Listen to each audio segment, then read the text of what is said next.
Good evening. It is Friday, September 17th, 2010. It is 6 p.m., and this is our tropical update for the day.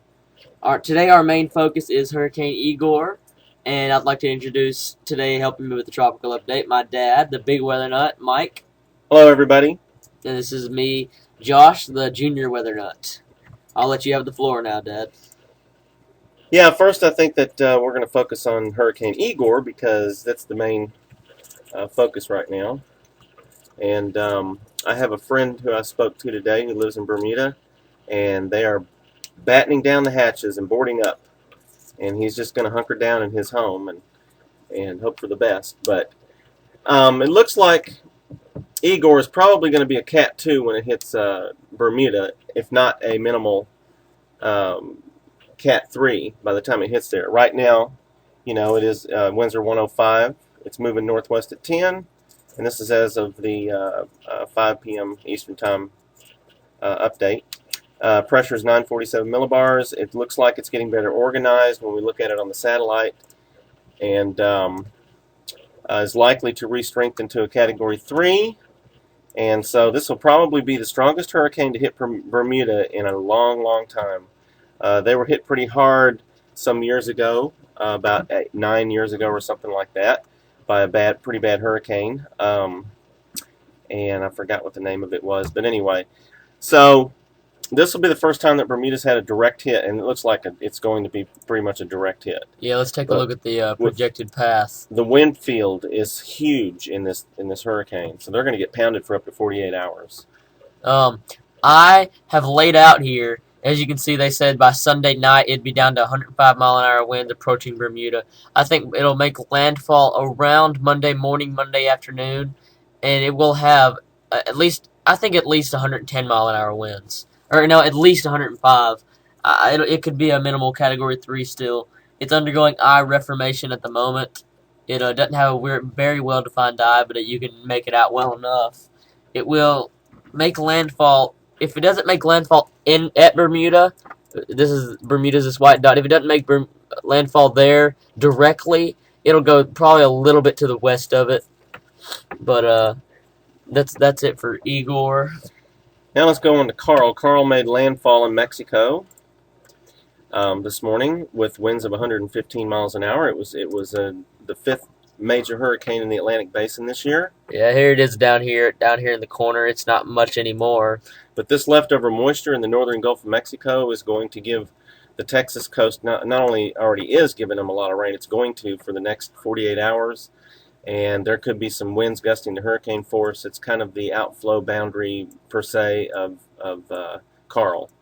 And it won't form into a tropical entity, but it's going to really give Texas a beating for the next couple days. And now I guess we can focus on Julia. Julia is pretty much, it's going to be downgraded shortly to a tropical storm, very likely at the next advisory. And basically, Igor's just ripping it apart. Yeah, Igor's just tearing it to Julia pieces. was no competition for Igor. And then also there's a disturbance off of the African coast as well. We'll look at that in After we just a get done looking at Julia here, we'll look at that. Julia's really getting torn apart. Like I've been talking about, all the stuff coming off of Igor's just shearing it to pieces, moving in over here.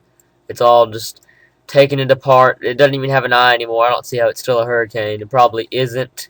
It has 75-mile-an-hour winds, which is a minimal hurricane. It is rapidly going out to sea. That's at the 4 p.m. advisory. And we will take a look at the African coast here. There's a couple of areas I want to talk about. This is a very potent area. It'll probably move off, and that will develop. This right here will more than likely, this area disturbed weather will more than likely be Lisa. I know I said Lily in yesterday's tropical update. As a correction, it will be Lisa. And this one right here will more than likely be Matthew, unless we get another one of those like Karl did, come off the South American coast and develop like that. Actually, I believe we will see that in the coming week. We're going to see something try to develop in the Caribbean as well.